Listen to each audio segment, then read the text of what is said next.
Welcome back to In the Oven with Adam and Brad. What's up, y'all? We're not as pretty this week. Nope. We lost Aubrey. Yep. So it was a fun run. Back to two, and then there were two. We have to talk about the original gangster social media person. I'm sad because you're coming with a lot more knowledge. I actually was like trying to watch it today and like fast speed to like catch up. But who are we talking about? Martha Stewart. Yeah. So America's original baddie. I'm actually like kind of upset because I thought that she had been found on insider trading. I did too. And I think there's like a big misunderstanding. I think a lot of people, I think the way, I don't know if it's the way the media framed it or just the way it was handled, is that everyone thought that Martha Stewart got nabbed on insider trading. Also, can we talk about how much money she would have made on this one deal? It was $40,000 is all the profit. Trivial. It's trivial when you realize how much money Martha Stewart, how wealthy she was, especially at this point. Yeah, that's currently, bro. Look, pull it up what she was. Yeah. What, 1 billion. Over $1 billion? Yeah. Yeah, but in yesterday's dollars when they were real and had more worth. Yeah. Yeah. Oh, gosh. Well, also it's 1 billion in 2002. And the truth is the why she's only worth 550 now is because her stock plummeted at that point. Yeah. If she were to just kept going on the path she was on, I mean, I think that you guys don't even understand what everything. I don't think you could pick a mogul that would be doing. She's the one that started the anchor point she called Omni Media. Yeah. And so that like who else is Mr. Beast, right? Is doing a good job of that. There's several Gordon Ramsay. People. Yeah, Gordon Ramsay, where like they are the brand and they've got this anchor around them. Gordon Ramsay's got the restaurants, but Martha Stewart had everything, dude. She had the television show, she had the television networks, had the magazine, was able to buy the magazine. Right. I mean, yeah. It's I mean, it's hard to like I definitely don't want to like belittle what she's done by giving her this title, but in my opinion, she's like truly one of the first self-made social media influencers. Yep. But the social media was obviously like wasn't what we have today, so she literally created her own TV networks to like compete. Yeah. So if anything, it would be like a Mr. Beast starting his own TV network just for his content. Yeah, if you guys haven't checked it out, Martha on Netflix, definitely go watch it. Dude, that woman just accomplished. I mean, accomplishment needs to go on her headstone. Just whatever it seemed like. She grew up poor, needed to help her family. Her neighbor did some modeling, so she was like, I'll do some modeling. Boom, international model, paying her family, good to go, gets bored, does some other stuff, decides to become America's like first woman stockbroker or one of, right? The people were like, yeah, we don't hire women. There were no women clerks, no women anything. And she's like, yeah, but I'm here. Does at least well enough at that for a while that she makes some money. I think it's somewhere around that time, maybe gets married or was already married and decides to do, finds the homemaker thing and is like, I like this. Anyways, cut to accomplishments galore. Her and her husband got divorced and she still became America's like most wealthy, famous homemaker. Like she's like, F you, I'm stay-at-home wife. Right. I love it, dude. And cold upbringing. She's a cold, determined lady. I think if she were a dude, she'd be praised differently. She probably also wouldn't have been convicted. I don't know. Yeah. We were talking about that the other day. So I'm sad I haven't seen all of it, but I kind of like Aubrey was watching with her mom. I had been gone whenever to some friend's house. So I was watching football, but I came back and it was on. So I sat down and watched some of it with her, and I actually got to see some parts of it. And I think for me, the biggest thing I took away from it is like when she was building that Omni brand, the part I was watching was just people like started saying negative things about the way she talks, how she's rude and all this stuff. And I think that, I don't know. I think that like a little part of me like resonated with that is that like the more successful you get, the more people like are trying to like tear you down or be like, you're not the person that people see. And the truth is like at the end of the day, the more her business became her, like she is the business, then the more you have to make business decisions. That's absolutely and business right. decisions hurt people's feelings because business decisions are unemotional. Right. Well, but the people she's talking to, see, what we conflate or get mixed up is, look how Martha Stewart maybe talks to people. No. she's talking to her staff in a manner of you don't know how much frustration she's had, you don't know how much training she's had, and you don't know, frankly, how much she's paying these people. And so, like, no, that doesn't give anybody an excuse to, like, be rude or dog cuss their employees or anything like that. But, like, hey, yo, come here, do this, da-da-da-da-da. It's a time. It's a speed thing. I saw that whole documentary, and nothing about the way she spoke to her people. Go to the back of a house. Go to the back of a house of a restaurant and see if it's not, yes, chef. Yes, yes, chef. Yeah. Like, the chef runs that thing, and she runs her kitchen, and she's a perfectionist. Or go to any military base. Well, like, again, you know, it's I mean, another just one of those things where, you know, she's a perfectionist. If she were a dude doing the same things, I don't think anybody would.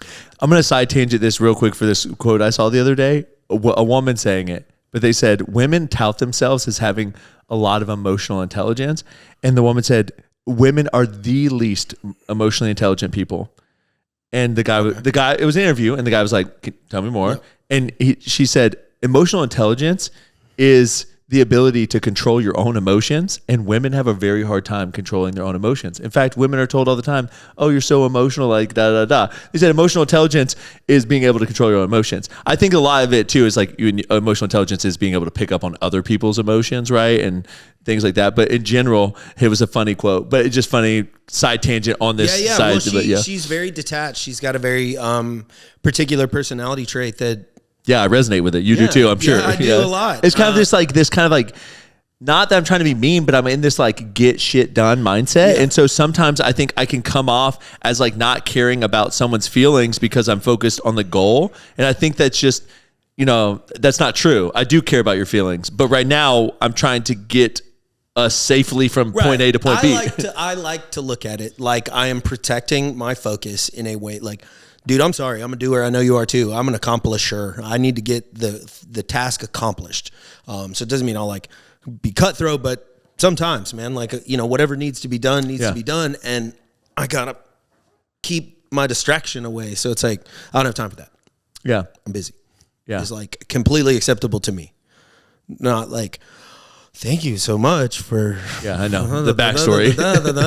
You know, but yeah, I'm gonna watch the Martha Stewart documentary. I'm really excited about it. I did hear that it kind of just like ended like just kind of like left you hanging, I guess, because the truth is like Martha is kind of reinventing herself. Well, what's really cool, they go into it briefly, but I grew up, you know, with Martha Stewart. She was a popular figure. We're about the right age.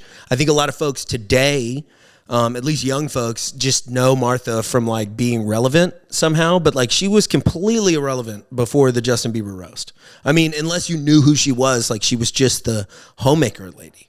That's when she went the homemaker lady that went to jail. Really showed a side of herself and her personality and her humor. The roasters, whatever they're called, they went in hard on her, and she went in hard in return, and it was hilarious. She sat by Snoop Dogg. They hung out. Then they had a little TV show together for a while. It's also the dichotomy of personalities, you know, like Snoop Dogg obviously being like tall, black rapper, smoke weed, and then you got Martha Stewart, who is like almost like the polar opposite of that, like but done more prison time, right.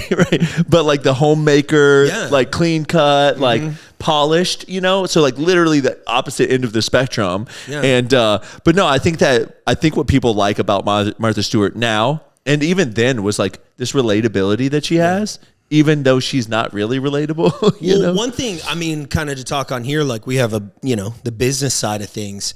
I also thought she got convicted for insider trading, of which, gosh, that's such a stupid deal, right? Like, you're my best friend. You're the CEO of a company. You find out, oh, damn, we didn't pass FDA trials. We're going to lose a lot of money. Yeah. I can't call my friends and family and tell them. I can't. I mean, I guess I can as long as they do nothing with that information and don't trade their stocks. It's such a tough deal. So like I thought Martha's friend was like, hey, yo, pull your money. And I also thought it was a lot of money. Didn't really pay attention. Yeah. And I was like, man, in my shoes, I would do I couldn't tell you. Don't tell me. Yeah. Because otherwise it'd be too hard to not. Right. 40,000, no. I'm not But going to yeah, but prison for that. someone that's worth over $1 billion, $40,000 was like a joke. Like nickel. she probably would have easily been like, "Let me cut you a check for 40 grand if this is what we're going on about," you know? 400, I'm sure. Just yeah. no time in prison. Right. And then, but on top of that, what you were bringing it back to, if I had a business that was waiting on a big contract and you were like actually friends with me, you would know if I got that contract or not, even if I never told you, because you'd be able to look at me and be like, Brad is way too stressed. I have inside information. Right. Right. And so it's super vague, but they didn't get her on that. They got her on lying about why she traded a stock, even though that stock trade wouldn't be illegal. And they really just railroaded her. My opinion. They railroaded this woman who had made herself into a billionaire, and they didn't like that they couldn't get her on insider trading. And so they just got her on this weird thing. I only say that because her stock price went from, it dropped multiples. It went. Oh yeah. It was like, it was not more than $20, but it had dropped all the way down to like 8 or something like that. But yeah. I think it was higher, man. Oh, really? Again, I don't know. But it just crippled that company. It never came back. It never bounced back. And yeah, it's nuts to think of where it could have been. It was a huge thing propping up Kmart. Kmart's have gone under. And of course, you got the retail space and everything else, so whether or not that would have happened. But, we got up here, it says her personal losses were over $325 million. And so when you're lost more than half of its value. See, I want to say that the stock was sitting around, like I said, it was $18 to $20, and it dropped down to like $6 to $8. Okay. So, it's a big drop, but still, yeah. So, like, when you're worth these, you got to remember, this was also 2000. $20 stocks was like a normal thing. Now they're like hundreds of dollars for shares on certain things, But yeah, on these $1 billion stock deals where people are worth billions of dollars, they don't have billions of dollars. They have billions of dollars in stock options. And so when those stock values plummet, so do their Well, that's like worth. Elon Musk's net worth went up so much because Tesla stocks went up so much after the election and everything. Right. So we should do a whole thing on his deal with becoming, like, taking over Tesla. we should talk about Elon more because, you and I both like Elon, but there's people out there that believe Elon is a fraud, that he's never actually created a company. He's always either taken over or taken companies from people and like essentially never invented the technology is the argument I hear from a lot of people, and that he's just a megalomaniac, Well, let's say that is the case. I don't know about the megalomaniac part, but let's say that is the case. That's something that I've always struggled with because I'm a better editor than I am a creator. I just am. Yeah. It's hard to sit down and put pen to paper, but if you give me an essay, I can usually make it a lot better. And so I think there are certain roles in everything, and I think that is the role of an editor, and I think that is the roles of certain consultants and other things. And in the role let's say Elon did take it. Let's look at everything he's taken, and he's taken it pretty fucking far. And so I think if the person that were there that created you know what I mean? Like, just because you can create a technology doesn't mean you know how to get it to the world or do what you need. Well, yeah, at the end of the day, like, you want your CEO to grow the company, bottom line, more than anything. You don't really care about their inventiveness or whatever. Well, yeah, so he spearheads his companies, but you've never been in a boardroom, obviously, but I think he brings a Steve Jobs level of, like, I didn't ask that. Like, we're doing this task. Here's your department. Come back and bring me solutions. Like, you haven't had time to digest the brevity of what I just said. And so I think he's good for that. But like the Google guys, they hired CEOs and board seats right out of the gate because they weren't business guys. They were tech guys. They were going to make the best platform, or whatever you call Google, whatever Google is now, possible. And so, there's different levels to the things, I think. Well, yeah, I agree with that completely. I think the tech and innovation side, when you have companies like, let's say, the Metas of the world and certain, the CEO gets to ride as the figurehead for a long time because they're blazing the trail and like, they're like, what do you want to call it? Taste making all of our design, if you will. Whereas like certain other industries, like tried and true things, I don't know, if you were going to go start like a taxi cab company or something, you'd probably find somebody who's killer at it. Right. And that's what I think about too when I think about our country is, like, truthfully, America's a business. Oh, yeah. And you want to hire a CEO for your business. And I think this gets brought up a lot about like what a CEO's personal life looks like and all this stuff. And it's like kind of like one of those things is like, well, if I'm not worried about my CEO like getting arrested or getting blackmailed because of their lifestyle, then I'm just here to make sure my CEO makes my business grow. Yeah, that's tough, right? We bring up morals and we bring up everything. And I know America is so deeply rooted in like Christian Judeo values and or political parties basically campaigning on that, like, we're perfect. Right. But like, I don't need perfection. I don't need somebody out there being a bad human being. I need you to be a pretty damn stand-up person. I'd like you to be like Ron DeSantis. You know, he seems like a pretty damn good. Well, there's people that hate Ron DeSantis too. F those people, right? But like, just try to be overall stand-up dude, care about your community, put some semblance of nation or community or whatever political thing you're running for first, but no, America is a business, and like we have GDP, we have debt, we have affairs all over the place, and if they are not bringing some form of economic aid, stability, whatever to the United States, even if that means we then go do charitable good aid with it, but like if it's not doing that, then what are we doing? And what we're doing is lining the pockets of people in positions that, you know, we don't know about. They're not on lists. Yeah, I mean, if you think about like, you know, I mean, no, it's gonna sound bad, but like us common folk are just like, we're like the worker bees of a company, just kind of like working to, I know it's like, I guess it's, you know, hard because it's just like a lot bigger picture, but I mean, that's really America is just a giant company where every 4 years we're electing a new CEO. And on top of that, that CEO brings in a vice president, but then the House and the Senate are kind of like boards that can kind of like veto what the CEO says. I like the worker bee thing. I think we're, I kind of look at it like we're ants in a little ant colony. Yeah. And the president and all the people we know about they're in the colony with us. And there are folks that have the ability to manipulate the colony. I don't know who they are or what they do. But yeah, you get issued a social security number at birth, and that's your little tax ID number, and you just work and pay taxes and be just a little income producing little ant for whomever. Yeah, it really is that way. That's how it feels, man. It's just like, okay, cool. Like, conspiracy or not, I don't have anything to do with it. I got work to do, but like, it just seems to become more and more apparent. Yeah, I agree. It's like there's just spooky, shadowy stuff going on. You have any other good things you've seen lately on Netflix or anything like that? Anything you're watching? Ooh. We watched The Family Pack last night. Okay. It's on Netflix. It's French, but it's dubbed. Okay. So you got to tolerate that, but whatever. It's in, you can listen to it in English. I can't wait. I mean, where are we at with AI? Like, why can't we just be like not dubbing We're stuff, but actually replacing it? But it's cute. I don't know. It's like Jumanji-esque. There's a board game tokens. The people are all assigned characters. Yeah, here you go. Yeah, Family Pack. Yeah, it kind of looks like a Jumanji type thing, huh? Loops Garou. I think I'm saying that. I pretty much nailed that. No, but for real though, why are we not there with AI that we're like just like replacing everyone's mouth and just like stuff? What's the guy's name? Go back to that, Andy. Because he's a French guy, but acts in a lot of American movies. I've seen him before. Yeah. He was in that Assassin movie. Yeah. I can't think of the Leon or something. Is that it?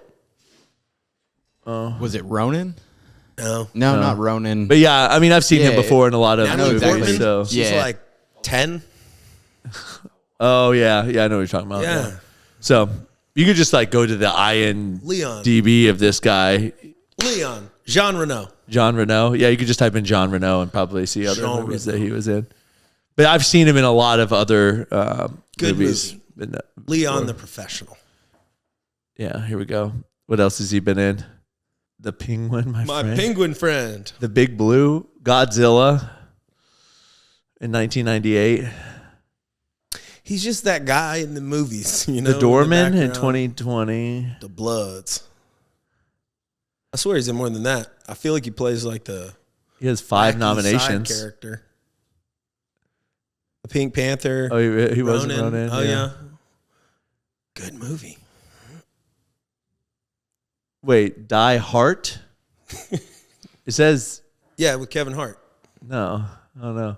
Oh yeah. Okay. Batista. Yeah. No, that's John Travolta. It is. It does say that. It does say there John Travolta, doesn't it? Oh, that's a guy, huh? John Travolta. He kind of did his own Diddy parties, I think.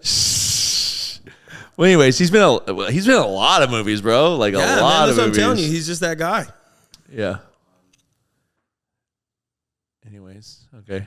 Jean-Timothy Renault. The Da Vinci Code. He's that dude. Yeah. Okay. Yeah. So I read that book. I like that book. For like a little, blasphemous Christian book. I mean, I don't know. All right, we're gonna roll through some reactions, right? Groundbreaking neuroscience. Mm-hmm. Scientists might have just created consciousness by growing brains in a jar and connecting them to a computer made from stem cells that were stimulated in a special way to form neural tissue, which grew and eventually formed structures and even brainwave activity similar to that of a premature human baby. They then hooked up this brain into a computer, connecting it into a virtual world where it learned to play Pong completely from scratch. I want you to realize what this means. Like, this isn't a computer bot that was pre-programmed to know exactly how to play the game.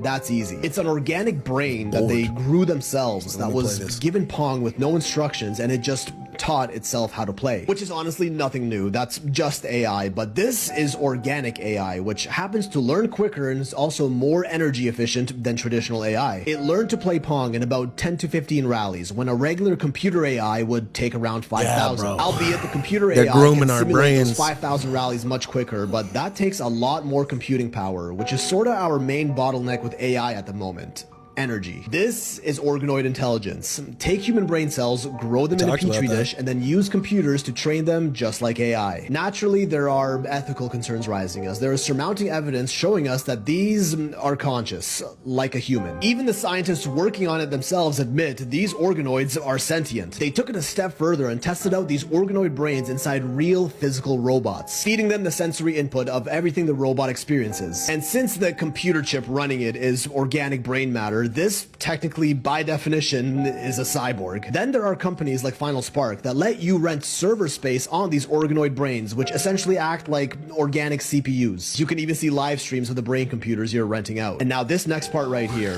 what they're doing here might actually prove simulation theory. So they have this virtual butterfly simulation that's controlled by the organoid brains, meaning the brains feel and experience everything the butterflies do. Again, the brains weren't trained or programmed how to be a butterfly. Just like they did with Pong, they were just fed the sensory feelings of being butterflies and kind of figured out themselves how to flap their wings and just exist. Much the same way you weren't pre-programmed to walk or talk. You experienced sensory inputs in the forms of sight, sounds, touch, and learned, taught yourself along the way. This is an organic brain being fed computer data to make it believe it actually exists in a simulated world. And it's also likely sentient. This company essentially just created the Matrix for butterflies, and its consciousness is... Here, you can pause it. Yeah, this is live. All right, so funny, my dad and I were having a conversation this weekend, and he was listening to a podcast about a guy that was like one of the first people like working on AI, and he was talking about how we don't realize what we're doing, what we're messing with. And he started talking about like consciousness, like, you know, we've talked about that.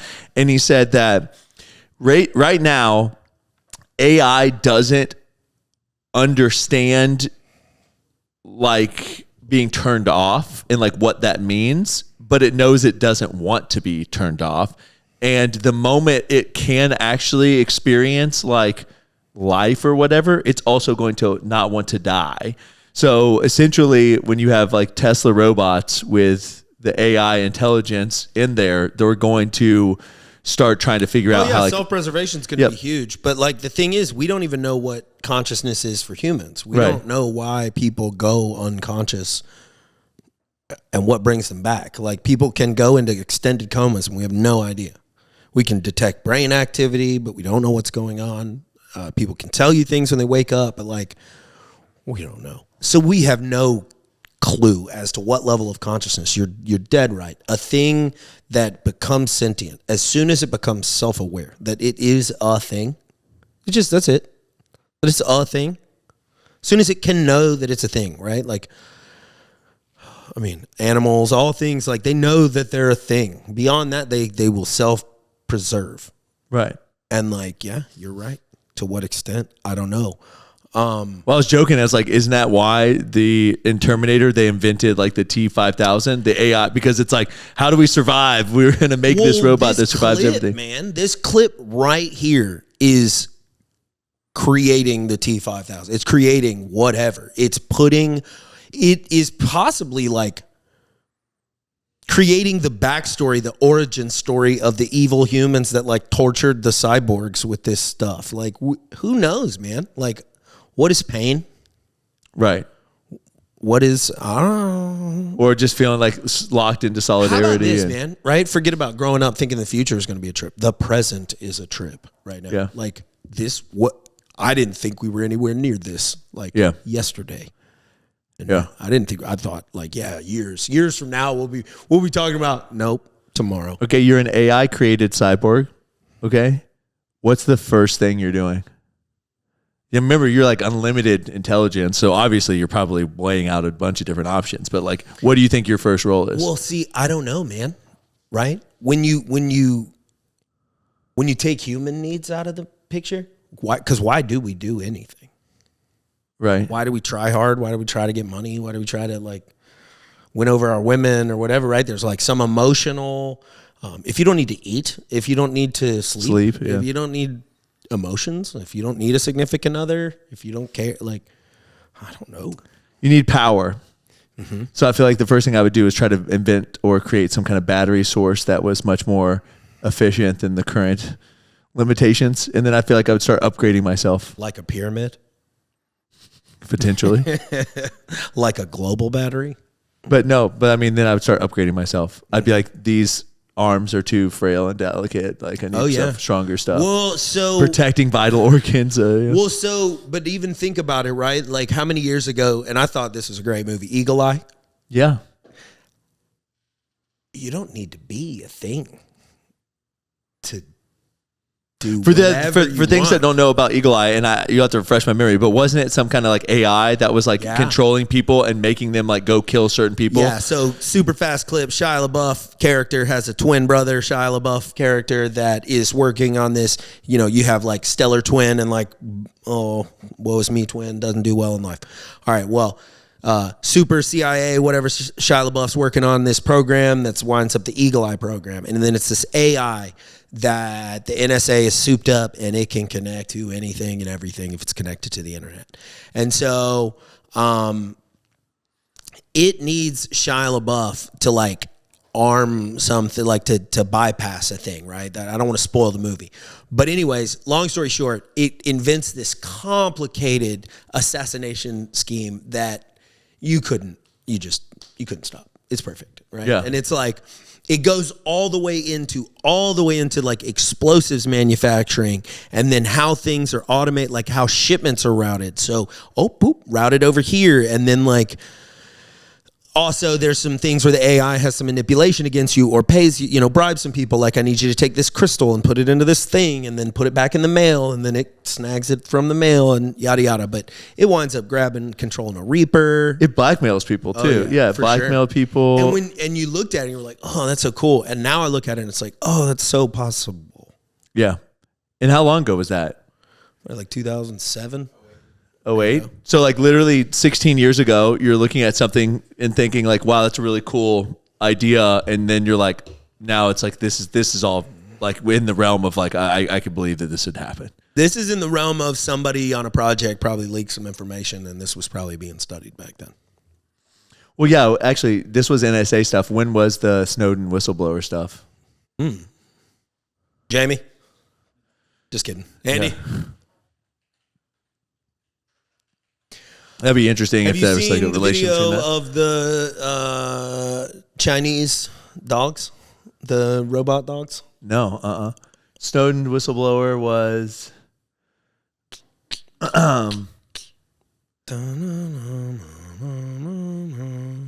You just say when. 2013. Huh. Interesting. So this came out before then. Yeah. Weird. Yeah. Pull up that video. Just type in. Well, I think it's in China, but type in Chinese like dog robot landing or whatever.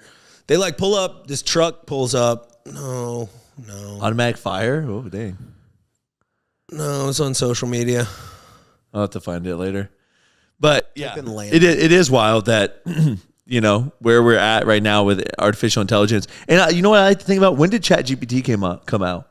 I feel like it's only been like a couple years. Yeah, it's not been long. And it's like just to think about my entire feed sometimes on social media, which probably is because I engage with it a little bit. It's just like AI stuff. Like I don't think people realize how much money people are making with AI. I've seen these things where people are just like developing these like stupid apps for like 99 cents, like just really simple stuff, like where you can draw a sketch and it turns it into the physical product and stuff like that. And they're like, no, I just use these AIs, build it out. I just make it. It takes me no time. And then I just put it on. Yeah, I read an article. There's a guy that's doing that with stories. He has an AI write various stories, and then a different AI like kind of put like those like what would you call it? Like a moving image. They look like a Harry Potter image, like they're moving a little bit, right? But it's really just an image, right? To the story, puts them on YouTube, puts them on different social medias, like making who knows, man? I don't know. The money these people claim to make is crazy. What I've seen people do is they'll literally go in ChatGPT, have it write them a horror story, a suspenseful horror story, right? Yeah. And then they'll take that horror story, they'll put it in 11 Labs, so it's voiced over. Yeah. Then they'll take a screen recording of Minecraft. Oh yeah. Then they'll paste the horror story into CapCut and do voice to text. The voice to text to voice. Yeah, the text to or voice to text, yeah, and have like the text on the screen. And then they just play the Minecraft clip, and then the AI just tells the story. And I saw a guy, and he does that on like 8 different TikTok accounts, and he makes $10,000 a month. And he says he spends about 30 minutes a day doing this. I can see it, man. Kids just sit on there and watch them.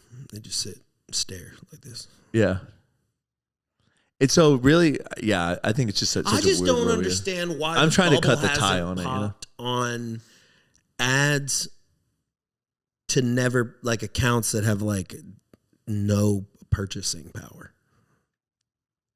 You know what I'm saying? Yeah. Like how many kids on iPads or phones are out there like watching something, like swiping that ad away as soon as they can get it away. Yeah. Like just A ton. Yeah. I mean, I guess it goes down to like advertising on a cartoon. Right. But on a cartoon, there was so much less competition. And like, I just don't think you're getting a kid on that. Well, yeah, I mean, for every time we're making money on ads, there's probably people losing money on ads, Yeah. And so I think that's why then it becomes like almost like, how good can your ads be now? And well, so they it's have just to like, now. I think Mr. Beast is changing that game. I think the ads have to be like, oh, the people you're already watching, right? Like, oh, I'm a Fortnite player, but also here's my fruit juice, like whatever they do. Yeah. Well, yeah, integrated. Integrated into the Uh-huh. video. Yeah. Crazy. Well, that's why there's influencer-led brands, is because they know that their platform, how expensive it is. For example, if Fat and Weird had to pay Aubrey and I for the amount of organic marketing that it got from us using our own social media platforms to build the brand, I think it would have been very expensive for Fat and Weird. Yeah, probably. But because we had built up our own personal brands, we were able to just do it for free, essentially. Yeah. And so I think that's why you see so many influencer-led brands, is because they're like, it's so expensive to advertise. It's easier to either pay an influencer or just have an influencer be our front person and give them equity in the company or whatever, so. Yep. Licensing deals. Huge. Huge. Yeah. All right. Let's see what we got.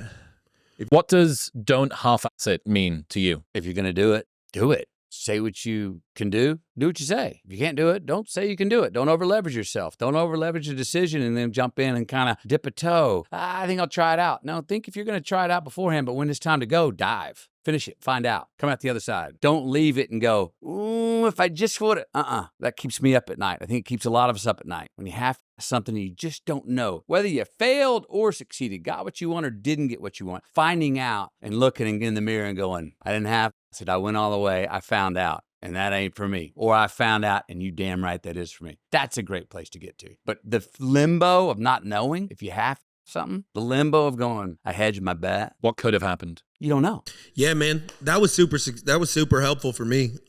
Like doing sales was just going out and trying to, like, I'm gonna get a yes or a no. I'm not gonna get a maybe. I'm not gonna get a like, well, I'll think about it. I'm gonna get a yes or a no. And like, I didn't do the kind of like super pushy, slick sell stuff, but it was just like, hey, cool. But if it is a no today, like I need to take that as an answer too. And it got me a lot of yeses, honestly, because if they knew I was really prepared to take their no and walk away, then it put my service and what I was offering really on the forefront and not this weird negotiating thing. But Well, I think for me and stuff like that is, have you ever heard people like they'll say they did something and then they'll be like, they'll give you reasons why it wasn't. She said, oh, yeah, if I'd had a little more time, or if I'd prepared for it a little bit more, or, almost like making excuses as to like why it didn't go the way they felt like it should have gone. I was a coach for a decade. I got all the excuses. Right, exactly. Sure. So I think for me, what I took from that is just like, you need to give 100% effort, balls to the wall, because like if you do lose by that 1 inch, you should be able to say he beat me fair and square. Like I didn't. No, there's no like, well, I didn't sleep good the night before, or I didn't eat a good enough breakfast. It's like, why didn't you? Yeah, why didn't you sleep the night before? Like, why didn't you eat a better breakfast? Because right now, I'm just judging by the field that has been played. Well, and that's just a competitive mindset, right? So if you have a competitive mindset, then the outcome is the only real thing that matters. It's the only real measurable metric that matters, because you're right. If your preparation was not up to par, why was it not up to par? You knew what you had to do. Big boy rules, right? I would, don't half-ass anything, whole-ass it, or don't do it. There's a lot of things I don't do, like golf is one of them, because like I suck and I don't suck at things, so I'll just avoid it. Because you can't be great at everything, but like I have a hyper-fixating personality, so like I will become golf. Or whatever the thing is, I will just have to do it all. Well, that's what, So I guess it's like almost identical to what you said. People are like, why don't you golf? And I just know my personality. And if I go and I even enjoy it slightly and I'm not good at it, I'm going to want to be better at it. Oh, all it'll take is like people ragging on me, and then I don't even care if I like it. I can hate it, and I'll need to be better at it. I have too many other things in my life. CrossFit, I just had to be better at it. Oh, really? What's yay, right? You're right. I'm going to beat you. It's true. Yeah, I guess that makes a lot of sense. So, but I mean, I don't even care about the cost of the golf clubs and all that stuff. What I care about is just the time. It's the time. People talk about, $1,000 for golf clubs. Honestly, it's not a big deal. Money at things, I'm not trying to act like I'm got Mr. Money bands over here, but at the same time, it's just like the $1,000 isn't what concerns me. What concerns me is the hours and hours and hours and hours and hours I would want to spend on the course, like trying to be better, when I don't need it. I just don't need it. Right, and then that's hours spent on not making said money. Right. Yeah. And if you got it like that, then good for you. Maybe if I sell Fat and Weird, I'll get into golf. Actually, Max. Shout out to Max, sold sour strips to Hershey's. So congratulations, Max. I know you watch this sometimes. Now you got even more time to watch my podcast since you are going to be living that retired life. But I know he's getting big into golf now. But you can do it. You got the time, to get into golf now, So the healing properties of pressure. Okay. The air we're breathing now is 21% oxygen. If the atmosphere originally was 35% oxygen and double the air pressure, just breathing would be exciting.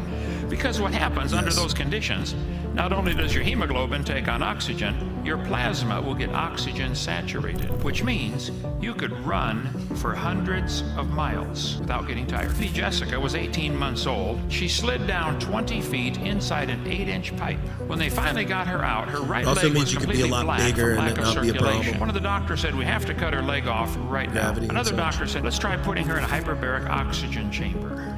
Yeah, you can pause it. So, there's been a lot of studies about like why animals were as big as they were and fruits and stuff. And they're talking about if the pressure was higher, then it would be bigger. But I do want to talk about hyperbaric chambers. I've seen people have miraculous recoveries from like burns or broken bones and all that stuff from that. It makes you wonder why we don't utilize that more, like super saturating in oxygen pressure. How deep you want to go? Well, it's cheap and there's no recurring thing, and it fixes the problem. Yeah, you're hypersaturating your body with oxygen. Shocking that that's a good thing, you know? I know this is probably pretty dangerous, but how hard is it to build a hyperbaric chamber? Not hard. It's also not hard to buy them. I've looked at buying them before for about $4 or $5,000. You can get a used medical unit one that you lay down in. You want the sealed, closed tube kind, not the bag kind, though they have those. They work for some medical treatments. You're effectively increasing air pressure, right? Yeah, so they got the different ones up here. You can get the submarine tube looking joints, but you can get and see, they have these even new, but the ones I was talking about are like there's like the bag. Yeah. Those don't just give you the same level of pressure. And, oh, wow. But yeah, of course they go all over the place. I think what scares me about like obviously wanting one that's like is really well made, because like it could obviously kill you. Yep. You know? Yep. So you definitely want to make sure to inspect the integrity. That might not be where we go to TIMU for that, but you don't want to go to Alibaba for a hyperbaric chamber. I mean, yeah, in theory, hypothetically, like ancient man, or at least ancient world, was living in a hyperbaric chamber. Right. And so like, just every muscle densities, everything would have been different. It kind of puts being able to pick up some of these really big things in the earth with humans, being able to actually pick them up, or humanoids, makes it realistic for sure. I don't know if a meteor and then an ice age ruined our atmosphere, which ruined some of the stuff. But like, I had that question too of like, if trees were so huge, wouldn't there be just a mess of carbon dioxide? Yeah. And like, what would be doing anything with that? Right. Right. Wouldn't there be a mess of, wouldn't there be a mess of oxygen rather, but wouldn't there be a mess of like animal or these big ass animals and everything else? And the carbon dioxide let off and methane let off through the decay of the plant matter, volcanic eruption. I don't know what controls, like, not trying to make this in any way political. Some amount of greenhouse gas feels like it would trap in good stuff. Right. You know, we're in space, but too much of it, we're told, like traps in. Well, yeah, you feel like you could get like some kind of poisoning levels on some of these other concentrations. So again, I don't know, but supposedly air density was much higher. Obviously gravity would have been around the same. Well, it makes me wonder too about like, you know, diving down to like actually like to like hunt fish. You'd be able to hold your breath so much longer because you're just super saturating your body with oxygen. And so, you know, that, I mean, you can hyperventilate before you dive to like increase your being able to stay down there. Don't do it, because you can do something called shallow water blackout and you can die. But the point is, like, there are ways to like extend your time down there. So like, you got to think that there are probably people that were able to stay down, normal people, day-to-day ops, like 5-6 minutes based on these levels, you know? I mean, I don't know how to do the math, but the percentage of oxygen being in the air when the oxygen is so little part of the air, every little bit just is that much more. Well, let me tell you this. On the submarine, we tried to keep the oxygen levels pretty close to 20, because that's like normal. I think it's like 21 maybe. 21, yeah. There would be times they would be like 18. And you knew it. Like you could feel it. And then when they dropped below 18, like to 17, like everyone was lethargic and they were like starting to oxygen bleed on the thing. So that just a 3% difference, we're talking is like the difference between like you normally waking up and you're alert, and then you just being like, just think about it when you're just tired. Yeah. So that's just a 3%. We're talking about like a 14% difference. Yeah, huge. So yeah. I'd love to experience it. Yeah. It'd be cool. Well, I mean, yeah, I mean, I don't know if it's true, but if you could run hundreds of miles, that would be insane. Well, I mean, you even hear about some of the like, what do you call it? Not fables, myths, tales from the back in the day of various feats that people did. Well, people running from one place to the next. Running, lifting, fighting, doing whatever. Like if it was passed down, you know, generations, who knows, man? Maybe that stuff's more true than not. Yeah. Kind of neat. Wild. Never take out a loan to start a business. Let's see. I don't know if I agree with that, but all right. Yeah, this is our boy Mark Cuban over here. Okay, well, Mark Cuban has several loans. I've also he's not loans, smart now. He has a lot of takes. Yeah, he drew his line in the sand, and I know where he stands. He lost If you're starting a business and you take out a loan, you're a moron. There's so many uncertainties involved with starting a business, yet the one certainty that you'll have to have is paying back your loan.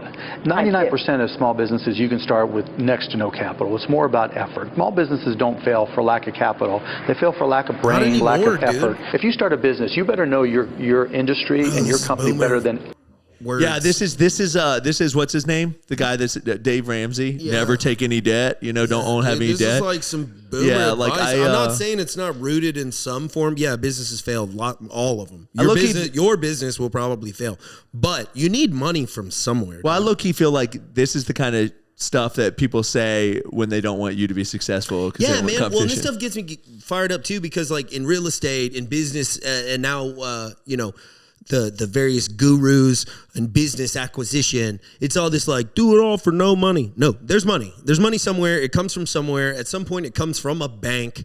Yes, you can get creative, and I've done a ton of it. You can get creative. You can get investors. You can get, who cares? So you can get all kinds of stuff, right? But like, you're going to take on debt to move the needle, man. You're arbitraging what you can make versus the debt. Right. Or just be born rich. Okay, if that's an option, I'll choose that. Yeah. I mean, I don't know. I understand the principle of like obviously not incurring a large amount of debt to start a business. The general population, that's a good idea, because like you said, a lot of people general population shouldn't start a business. But yeah, I was gonna say majority of people just shouldn't start a business, and sometimes your business is going to require you to take risk. And that's why I feel like entrepreneurs are rewarded for their risks that they take, because you can lose everything, but you can also, it's like gambling, but you control the odds. Yeah, but I think a lot of this stuff is rooted still also in that boomer mentality of like, I'm going to have my whole pizza. It's like, sir, that's a personal pan pizza. It's like, but it's all mine. Like, use other people's money if you can use other people's money. Don't use your own. Don't go like, just don't take on debt when you need to. Don't fire festival it, but at the same time, Yeah, hold on to your own money. Yeah. I disagree with that take. United Airlines First Class card. Okay. United Airlines tried tricking their customers into buying a $675,000 lifetime first-class flying pass, but they had no idea that this customer would outsmart them so badly he would make over $1 million from it. See, United knew that customers don't usually fly more than 5 times a year, so they thought they would make a lot of money from the lifetime flying pass. But Brandon immediately bought the flying pass because he had a crazy plan that would make United hate him. First, he got an Air Miles card, meaning he would collect points every time he took a flight. Then he and his wife sold everything, then started traveling the world, but he was just getting started. They traveled to more than 100 different countries, but they didn't want to spend too much money on hotels or food. So at night, they would book a long flight to Australia so that they could sleep on the plane and get a free meal. At that point, United Airlines realized they're going to lose a lot of money on him, but they legally couldn't take his away. After more than 500 flights, he gathered over 23 million Air Miles, which he then started cashing out for $50,000 Walmart gift cards, free cruise ships, and even an appearance on the show Seinfeld. Oh my gosh. What are we doing, Brad? Why are we making cookies, bro? We could just fly around the world and... Well, I bet he went into debt on like getting that $675,000 thing. But hey, let's also talk about this though. He called up the bank and was like, yo, do you take $50,000 Walmart gift cards? Social media. This person, I mean, if you did this in today's day and age, which is obviously was older, the TikTok fame you could have will pay for that card 20 times over, because the fact that you could literally be like, I'm flying to this new location today, The fact though that people did that just cause why not? Like not even for TikTok. Like, what's up, baby? You want to just sell everything? 23 million. I bought this $675,000 card. Comes with a buddy pass. On the low end, 23 million would be like $230,000, I think, on the low end. Yeah. Okay. Because usually it's like a 1%. It'd be the low return. Mm-hmm. Normally you can do a little bit better than that, but still, what I'm trying to say is that like it costs $675. Let's just throw out the fact that he got to fly and visit all these like crazy places. Like in the end, he paid down like over a quarter of it, at least a third of it, just from like the flights alone. It's wild. That's crazy. NASA finds life on another planet. Yeah, I heard it's Uranus. Hey, speaking of credit cards, man, did you hear that Trump's talking about dropping the credit card fees? Yeah. They need to be lower. They do. They're like 28%. Yeah. At the end of the day, like the amount of money they make on just the interest of the cards is enough. Like, right. I feel like the merchant fee is just ridiculous. Yeah. Merchants are paying for the credit card perks out of the fee. Those are like the most profitable companies on the planet. It's like kind of, it's funny to think about because like they like kind of fly under the radar of like, you don't hear them. They're like Apple, but like Visa. Yeah.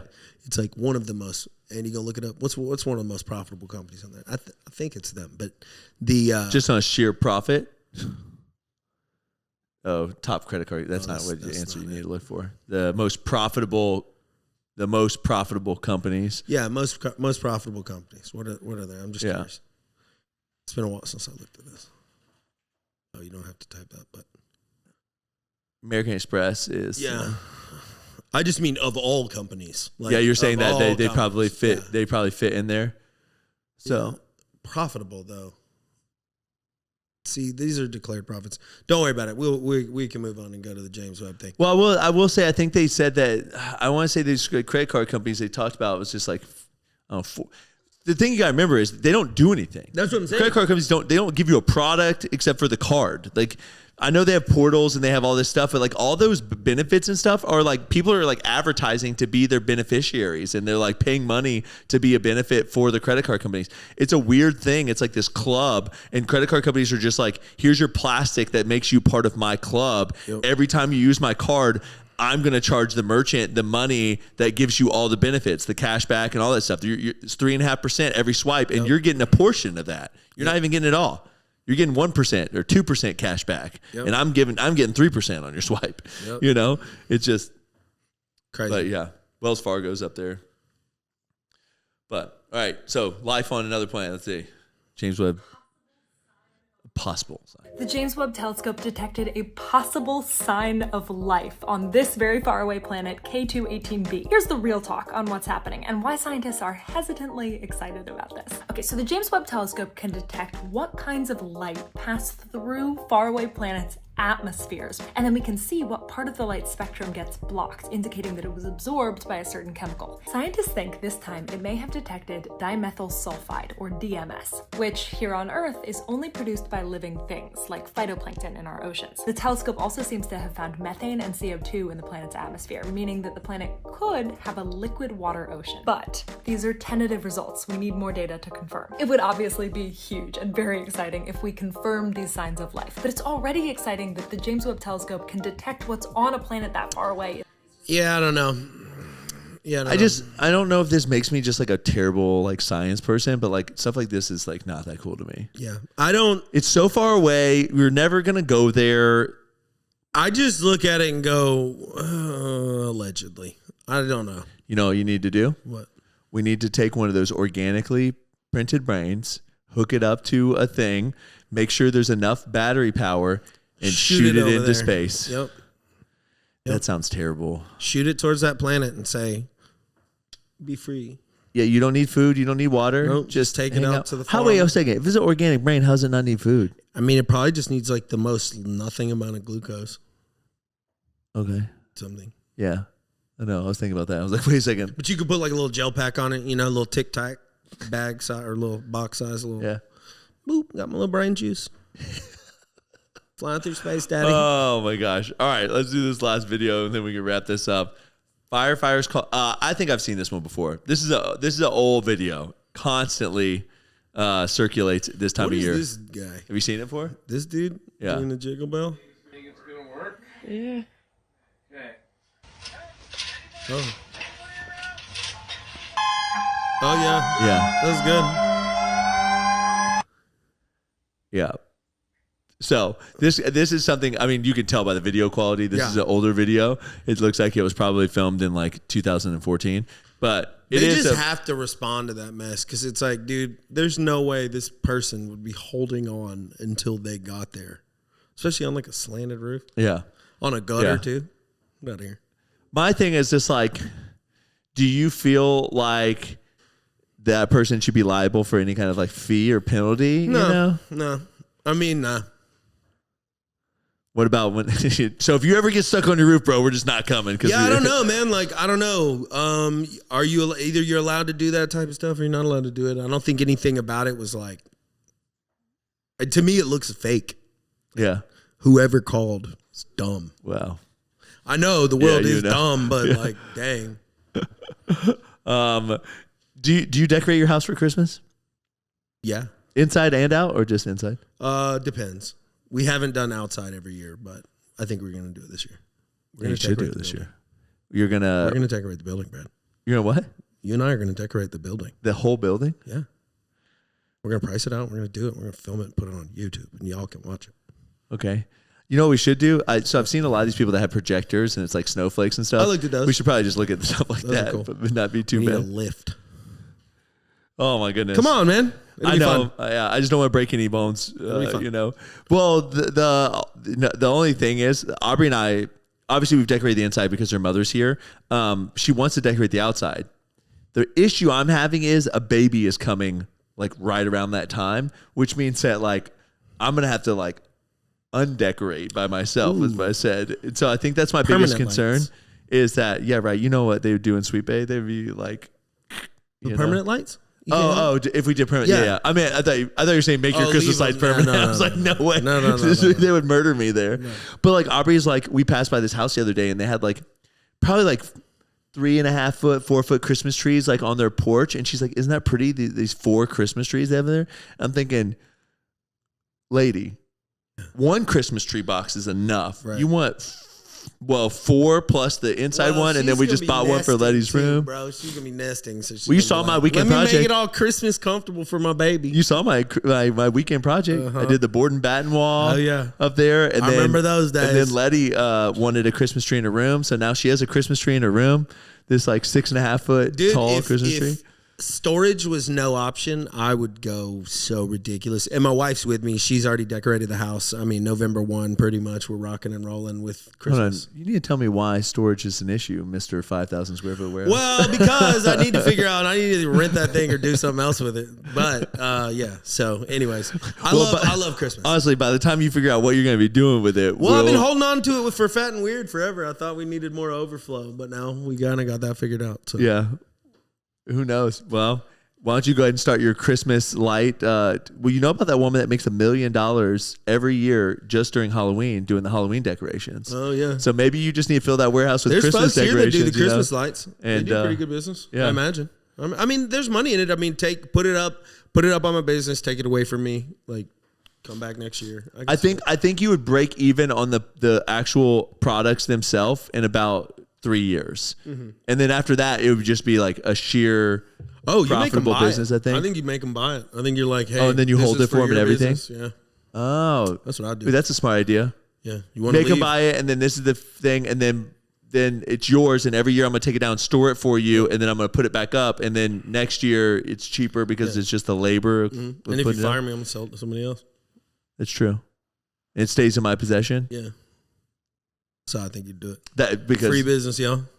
And then I store it for free, or what? Are you still? Yeah, I think you just put it in store it for free, but it's yours if they ever left. If you packed it well and you had the right stuff, I mean, a couple of semi trucks worth on a storage lot would hold a tremendous amount of stuff. Right, for sure. You know? Yeah, but you know how that is, bro. Putting something back in. I honestly think that people that produce like packaging, they're like, haha, I can't wait for this person to open it. Good luck getting it all back in that box. Yeah, dude. I literally think it's like a game that I cannot win. Blankets going into those little plastic containers they come in. Yeah. You're like, get out of here. Well, just like anytime I open something that has more than like 3 or 4 pieces, it's like 8 pieces in there. I'm like, I'm never getting this back in the box the right way. I might as well just throw the box away and put it in a Ziploc bag or put it into a bigger box or whatever. But yeah. That's the way it goes.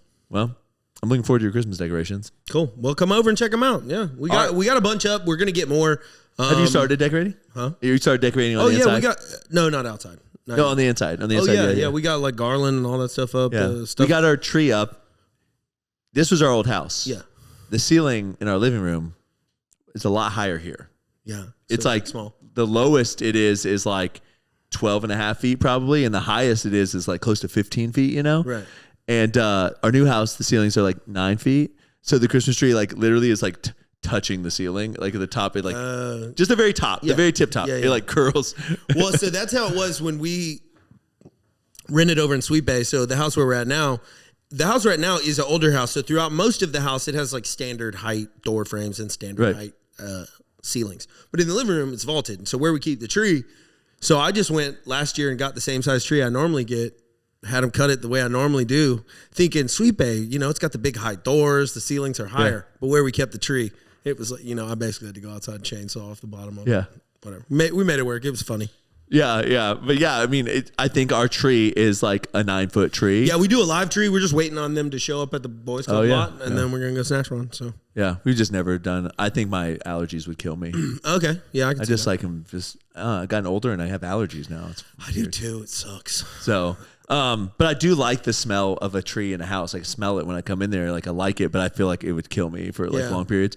But we have our tree up. Letty has her tree up in her room. Aubrey's like putting out some kind of Christmas decorations right now. I'm probably going to come home to like a lot more out since she was with her mom today. I love this time of year. Me too. I love when it's like we were on a golf cart ride last night and it was like kind of chilly. Letty had a blanket on her lap. You know, night times are starting. I think next week the night times are getting into the 50s. And so that's fun. I mean, it's not Montana winter, but the holidays just get you in that feels. You know? Well, and that's why I like to get the decorations out early, is just because it's not cold enough here long enough. So it's like I just pretend with the when go inside, crank your AC down, you know, and it's Christmas, you know. So. Mom, I put the AC on. Man, I did that. We used to host Christmas every year at the house for Christmas brunch, and you know, families grew and stuff, and so it kind of fell apart. But pretty much every year, I'd be like, "Wear your ugly sweater," because you know I'm cranking the AC. And yeah, I'd have it like 66 in the house. Yeah. It's ugly sweater party. I love it. I love that so much. That's great. So, all right, well, we'll wrap it up. Last thing, what's your favorite Christmas movie to watch? Family Stone's really good. Okay. I like that one. Yeah. I'm Dying on the Hill.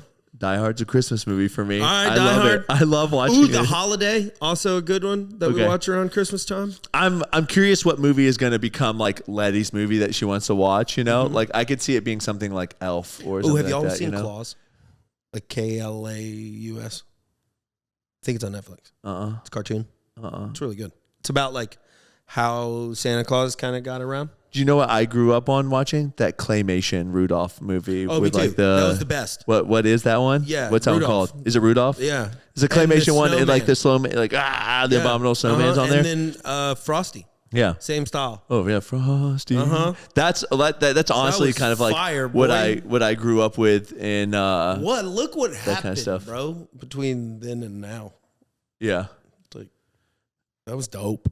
And it Yeah, was just, like, I know, right? Like, and so that's why I remember, like, I don't know if it was because I was like poor, like we didn't have cable growing up, so like I didn't watch a lot. Like we just had like what antenna channels, which was, I remember them. It was 4, 7, 13, 28, and 56, which was like 4 was like iffy whether you got that, which I think was, I don't remember, but 7 was like, you know, ABC. You got ABC, NBC, Fox, and PBS. That's our channels that we got over the air. And so if it wasn't on those channels, I never watched it. But yes, it was Rudolph, Bro, the amount of times they played this in school, and this was one of the approved movies. There was only a handful of approved movies, you know, this and Willy Wonka. Yeah. Basically up there. But yeah, I think that was like, that was one of the ones that I watched a lot growing up as a kid. When people are like, what reminds you of Christmas? Like that movie reminds me of Christmas. I agree. So, but all right, that's it for the podcast. You got a meeting. I got a lot of stuff to do. As always, you're worth it. Do hard shit.